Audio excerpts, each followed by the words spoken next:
Bonjour tout le monde, on se retrouve ce matin avec mes grosses cernes et mon teint terne pour un nouveau crash test. Et aujourd'hui, on va pas tester n'importe quel produit, on va tester un produit à tout petit prix. Il s'agit d'un fond de teint Primark qui m'a coûté 3,50 € et son petit nom c'est My Perfect Color. Alors, au niveau de la description, ils disent pas grand chose. En fait, ils disent tout simplement que c'est un... Ils disent Perfect Finish Foundation. Donc fond de teint fini parfait. Ensuite ils disent couvrance moyenne et c'est un fini semi-mat enrichi en vitamine E. Donc moi je l'ai en teinte nude beige.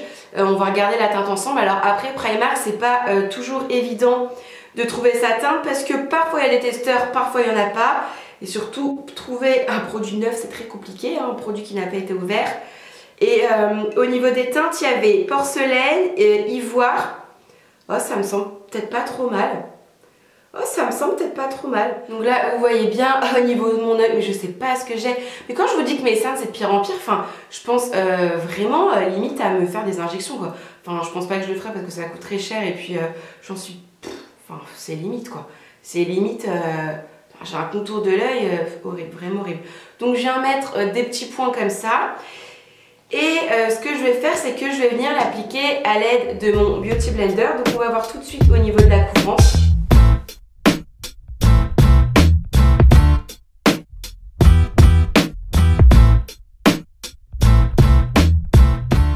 Donc voilà ce que ça donne avec une couche de produit. J'ai un teint qui est un petit peu plus unifié mais qui n'est pas non plus parfait.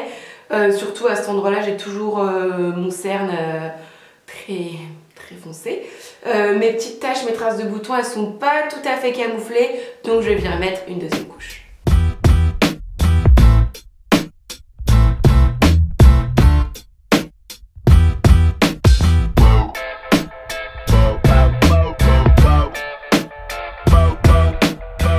Voilà ce que donne le fond de teint une fois appliqué sur mon visage, mais par contre en deux couches. Alors au niveau du fini, c'est pas du tout un fini... j'ai pas du tout une sensation poudrée ou une sensation un petit peu veloutée au pot de pêche, pas du tout, c'est encore un petit peu collant. Pourtant ça fait quand même 3-4 minutes que je l'ai appliqué, je l'ai laissé sécher et c'est toujours un peu collant donc je vais être obligée de le poudrer. Au niveau de la couleur finalement je pensais que ça allait être très clair, je pense que c'est quand même un poil plus clair que ma peau, un bon ton en dessous plus clair que ma peau. Mais dans tous les cas j'avais pas trop le choix, en teinte un peu plus foncée, il y avait pas, c'était soit nude beige. Donc là après on passait directement à caramel. Après il y a peut-être d'autres teintes de disponibles, mais du moins dans mon Primark à moi, enfin dans mon Primark à moi, dans le Primark où je suis allée à Paris Nord là, il y avait que ça. Par contre là le premier souci que je peux noter c'est au niveau de mes sourcils et entre mes sourcils, c'est-à-dire à cet endroit là, j'ai comme une sorte d'amas de produit, ça a marqué mes petites peaux, mes petites zones de sécheresse. Alors que habituellement avec d'autres fonds de teint c'est très rare quand ça me le fait. Donc là j'ai même pas poudré, ça commence déjà à marquer ces petits endroits là. Et surtout ça fait une sorte d'amas de produit ici. Donc ça je trouve ça moyen. Au niveau de mes taches, de mes petites imperfections, ça a pas mal camouflé, c'est pas de couvrance extraordinaire. Mais de toute façon ils le disent, hein, c'est une couvrance moyenne. Oui bah c'est ça, couvrance moyenne. Ok, ce que je vais faire c'est que je me maquille, je vous retrouve juste après. Me revoilà, ça y est, j'ai terminé de maquiller. Alors ce que j'ai fait c'est qu'en fait je me suis maquillée exactement comme d'habitude. Souvent dans les crash tests on me dit oui mais t'as poudré, t'aurais pas dû. Mais en fait je laisse la chose au fond de teint comme à n'importe quel autre fond de teint. C'est à dire que je vais pas juste pour un crash test ne pas le poudrer et forcément ça va briller. Et forcément je vais dire non j'aime pas. Donc ce que j'ai fait c'est que je me suis exactement maquillée comme d'habitude. Donc j'ai poudré ma zone T avec, vous savez, la petite poudre Clarins, la poudre compacte. Donc j'ai poudré ma zone T, ensuite j'ai mis bronzer, blush, sourcils, mascara et baume hydratant. Alors comme ça, premières impressions, je suis pas méga fan. Donc comme je vous ai dit, ça a pas mal marqué mes zones de sécheresse au niveau de mes sourcils. Là ça fait un petit peu un amas un petit pâté de produits. Pourtant j'avais bien l'estompe au Beauty Blender mais ça me fait quand même un petit amas de produits. Donc premier point négatif. Ensuite j'ai l'impression que ça m'a vraiment... j'ai pas du tout un teint naturel. Mais pas du tout. Ça m'a un petit peu genre plombé le teint. Parce que par contre j'ai des fonds de teint qui sont quand même pas mal couvrants. Mais j'ai un teint qui est beaucoup... alors je vais pas dire naturel mais moins lourd en fait. Là j'ai vraiment l'impression d'avoir un teint qui est lourd, qui est chargé alors que finalement j'ai pas mis grand chose hein. Voilà, donc pour l'instant, premières impressions, je suis pas méga contente. Là oui, j'ai un teint qui est complètement mat. Au niveau de la couleur, elle était un poil claire. Maintenant voilà, avec le maquillage, le bronzer et tout, on arrive à rectifier le tir. Donc là, il est précisément 10h24. Donc ce que je vais faire, c'est que je vais le laisser évoluer au cours de la journée. Bien entendu, je vais faire aucune retouche, mais aucune retouche. Et je reviendrai ce soir, on fera le bilan ensemble, voir s'il a bougé, s'il n'a pas bougé, où ça en est ces petits amas de produits au niveau du sourcil, voir si mes taches, enfin, voilà, si elles sont ressorties ou pas. Et surtout voir si c'est pas un petit peu déplacé.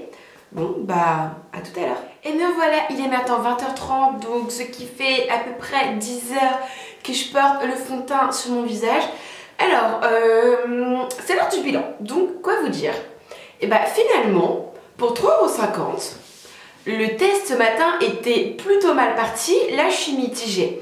Alors déjà au niveau des brillances, je brille quasiment pas, je brille très légèrement au niveau du front, mais c'est-à-dire qu'au bout de 10 heures sur mon visage, forcément ma peau évolue, ma peau travaille, ma peau vit, donc forcément j'ai quelques brillances, mais c'est vraiment très léger, enfin c'est tout à fait normal. Il s'est pas déplacé, il a pas migré, il couvre toujours bien, il s'est pas mis dans les petites ailes du nez, il a pas marqué mes pores. Par contre, le petit souci, c'est à cet endroit-là. Alors, je sais pas pourquoi, mais vraiment, entre mes sourcils, j'essaierai de faire des zooms et des close-up, mais je me rends compte qu'en caméra, ça rend pas bien. On a l'impression que je chipote, mais en vrai, ça se voit quand même. À cet endroit-là, ça a un petit peu bougé, je sais pas, j'ai l'impression que ma peau a absorbé le produit. Donc le produit a bougé, ça me fait... Donc à cet endroit-là, j'ai toujours mes petites zones de sécheresse. Et ici, j'ai des petits amas de produits. Mais autrement, sur tout le restant de mon visage, il n'a pas bougé. Du coup, je suis un petit peu mitigée. Je sais pas si j'aime le produit ou si je ne l'aime pas. Dans le sens où les premières heures, quand je l'applique, vraiment les 2 premières heures, j'aime pas le résultat sur mon visage. Je trouve que j'ai un teint qui est trop lourd, qui est trop plombé, trop chargé. Alors certes, j'ai mis 2 couches de produit, mais une couche... Honnêtement, sur moi, ça suffit pas, ça cache pas assez mes imperfections, mes taches, mes traces.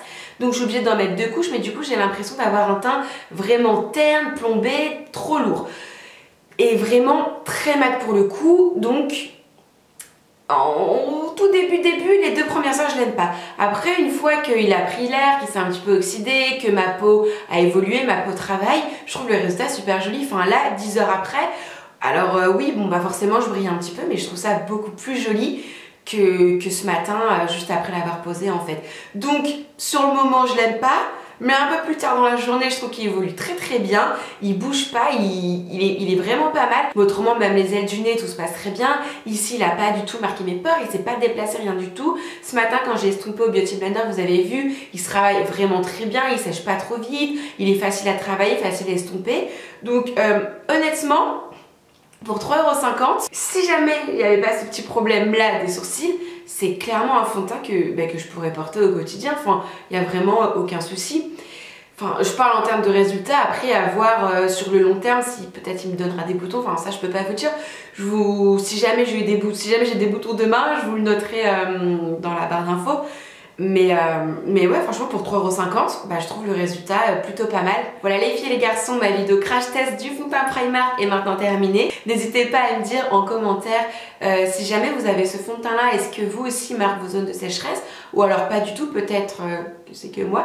N'hésitez pas à me dire ça en commentaire et dites-moi si jamais vous voulez que je teste d'autres produits à petit prix. En ce moment je suis dans ma période, je teste plein de choses à petit prix, donc n'hésitez pas à me dire ça en commentaire et en attendant une prochaine vidéo, je vous embrasse très fort et je vous dis à très vite. Bye!